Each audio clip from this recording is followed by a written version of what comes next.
Lagi di Invest Time dan kita masih bahas terkait mengenai tema ini ya. Cara agar tidak tertipu investasi bodong. Nah, tidak bosan-bosan sebenarnya Invest Time ini selalu angkat tema mengenai ini nih Mas Akbar. Karena sudah banyak kejadian-kejadian yang selalu terupdate oleh media. Nama-nama terus. Nah, kita lihat nih ya cara-cara agar tidak tertipu investasi bodong. Tadi poin-poinnya udah kita jelaskan apa-apa saja dan bahkan returns yang make sense yang bisa kamu kejar. Dan kamu lihat bahwa ini enggak bodong itu pun juga udah kita kasih tahu ya.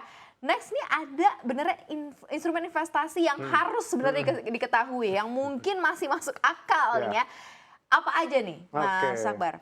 Kalau saya menyebutkan instrumen investasi apa sih yang bagus buat kita, jawabannya adalah tergantung dari jangka waktu investasi. Ya, jangka waktu ya tapi lebih tepat ya. Nah, semakin panjang, semakin fleksibel pilihannya. Tapi semakin pendek kalau diperhatikan tuh lebih disarankan pakai yang low risk di sini yang fluktuasinya rendah. Kalaupun ada P2P, saya tulis di high risk di sini karena ini nggak semua orang suka juga ya, bukan suka ya, nggak semua orang bisa juga di ini karena kan risikonya tinggi ya. Dan konsep ini pun sering diadaptasi jadi salah satu produk jualan investasi bodong juga, jadi harus hati-hati ya. Pernah juga waktu dulu ya kita dengar beberapa kasus sampai ditutup sama OJK ya.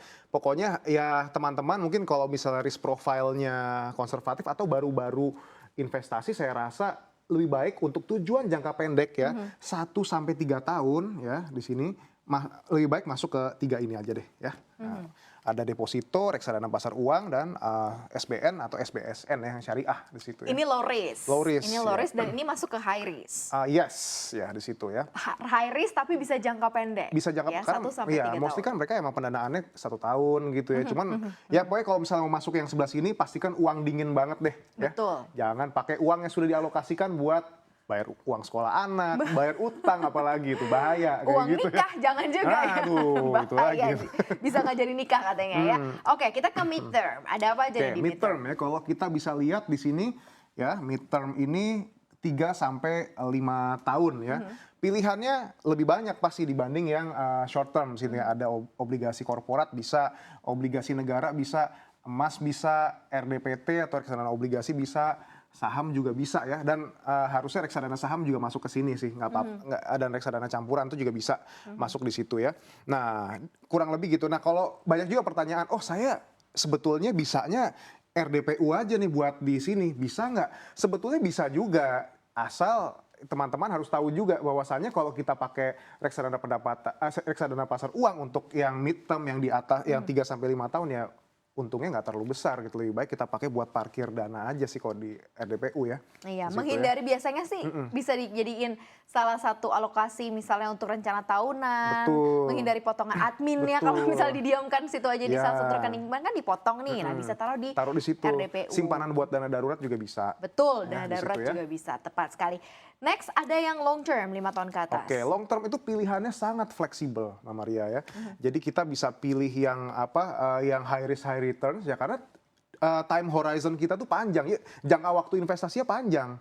Saham ya kalau kita lihat sekarang dalam jangka pendek kan fluktuasinya luar biasa kan ya. Tapi kalau jangka panjang kita lihat 10 tahun, 20 tahun kan grafiknya pasti naik ya kan. Dia kan inline sama perekonomian negara itu sendiri gitu kan. Jadi pilihannya banyak, dan kita kalau memilih properti ya yang which is yang tidak liquid gitu, yang susah dijual, itu juga gak masalah karena kenapa? Karena jangka waktu investasinya juga panjang. Kita belum butuh untuk beli rumah sekarang jualnya bulan depan kayak gitu. Ya walaupun bisa juga, cuman kan pasti kan likuiditasnya kan agak nggak terlalu liquid gitu ya. Tapi kalau jangka panjang ya kenaikan capital gain-nya tentunya akan lebih berasa juga di situ ya. Gambarannya sih mungkin kalau kamu mau siapin dana pensiun ya bisa ya di sini ya. Dana pensiun, terus abis itu biaya pendidikan anak tingkat tinggi, punya anak baby sekarang, terus mau nabung buat kuliahnya dia, bisa pakai jangka panjang. Pokoknya di atas 5 tahun kita sebut sebagai investasi jangka panjang. Udah, di sini pengetahuannya udah lumayan terisi belum ya, karena harus paham dulu beberapa aset alokasi yang ada gitu ya. Jadi kalau ada yang menjanjikan high returns dengan time frame pendek, itu hati-hati lah ya. Apalagi dia bilang tidak ada risikonya, itu kan lebih mengerikan lagi gitu. Bagaimana bisa semuanya ini ada risikonya, even deposito. Saya katakan risikonya apa? Inflation risk. Ya. Betul. Jadi ini tidak akan bisa keep up sama tingkat inflasi ya. Nggak mungkin, pasti di bawah inflasi. Iya, di situ pasti ada risikonya semuanya. Ini sekarang obligasi negara yang dijamin risikonya ada nggak? Ada ya. Ya. Kalau misalnya dia jual di pasar sekunder, otomatis dia bisa jadi ini capital loss di situ kalau Betul. harganya lagi turun.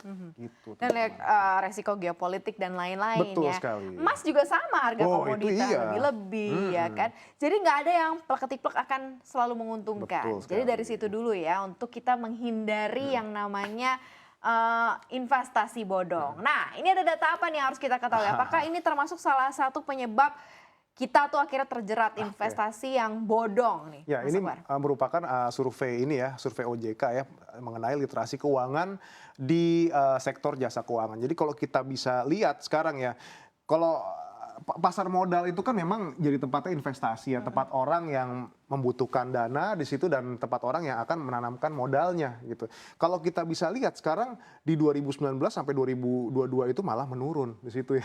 Tapi dan ini jumlahnya benar-benar kebanting kalau sama perbankan gitu. Perbankan kan ya mungkin simpanan dan lain sebagainya. Asuransi even sama asuransi juga masih lebih bagus asuransi. Jadi banyak yang nggak kenal pasar modal di sini ya, dan akhirnya malah milih investasi yang sifatnya bodong gitu sendiri. Padahal kalau teman-teman tahu pasar modal ya bisa dibilang tepatnya harta karun juga ya, asal kita sendiri punya pemahaman yang lebih baik. Dan mungkin bisa di next ya Mbak Oke, Maria. tapi kalau dilihat di sini berarti dari sisi tingkat literasinya pasar modal itu dari 2016 di 4,4% naik ke 4,92%. Bahkan di 2022 ini turun ke 4,11%. Berarti kan kualitas yang literasinya artinya adalah kualitas literasinya nggak baik di situ kan, bisa dibilang seperti itu.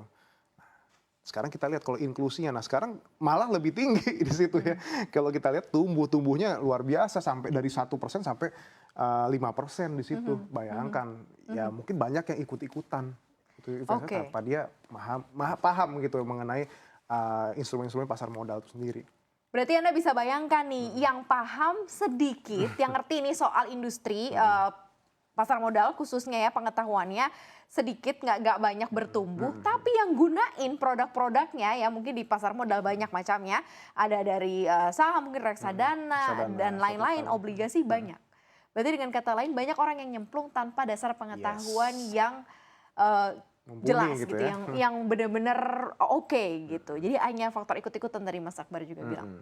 Ini yang jadi PR nih ya, mengisi literasinya ya, bahkan harus bisa lebih tinggi daripada inklusinya atau jalan beriringan ya. Jalan beriringan, ya tadi seperti yang saya bilang gitu ya, seharusnya ketika kita memilih investasi ya kita sudah tahu tujuannya buat apa. Betul. Di situ. Nah itulah yang PR-nya lah di situ.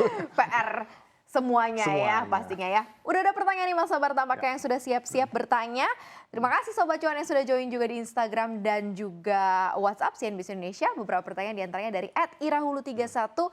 Selain cek di OJK, apa tanda lain yang langsung bisa dikenali sebagai investasi bodong? Bodong ya. Jadi sebetulnya bukan cuma di OJK ya cara ngeceknya ya Mbak ya. Kalau investasinya sebut saja kita bicara emas gitu ya. Kita harus ceknya di Bapepti pastinya, bukan di OJK. Ya. Dan investasi bodong itu sebetulnya mudah dikenali dari tawaran imbal hasil lah. Itu yang pertama ya. Misalnya kita beli ditawarin deposito simpanan, kita bisa compare tadi yang seperti saya bilang ke deposito perbankan lainnya, even sampai bank digital. Kalau emang dia returns-nya luar biasa besar ya dan kayaknya nggak masuk akal nih kalau deposito segitu ya, kita patut curiga juga gitu. Jangan kita malah tergiur di situ ya. Selalu ingat ya, yang legal dan logis di sini ya. Logis nggak legal ya udah bodong gitu. Nah legal tapi nggak logis, hati-hati ya. Karena bisa aja yang udah legal malah jadi nakal di situ ya. Itu yang lebih ngeri. Tapi bisa ya, berarti itu agak berbahaya juga dong untuk screeningnya. Karena kalau legal kan berarti dia tercatat. Tapi kemudian dia menjadi nggak logis dan nakal, itu gimana kita itu berarti masuk ke investasi bodong juga nggak sih? Kita nggak usah jauh-jauh lah. Kita 2020 kemarin lah itu yang kasus asuransi itulah ya. Yang Jiwasraya itu kan juga begitu kan, yang menjanjikan satu produk. Dia legal nggak legal gitu ya. Cuma sekarang saving plan yang dia tawarkan ya nggak make sense, digaranti return yang luar biasa besar di situ. Nah itu kan sudah nggak logis seharusnya. Orang harus banyak pertanyaan di situ, harus kritis. Kok kenapa kok saya ditawarin segini, kok bisa-bisanya mengalahkan produknya, dan dia produk asuransi gitu kan. That's it. Berarti kalau gitu bukan hanya literasi masyarakat yang harus dinaikin ya, dari sisi kredibilitas, ya nggak sih?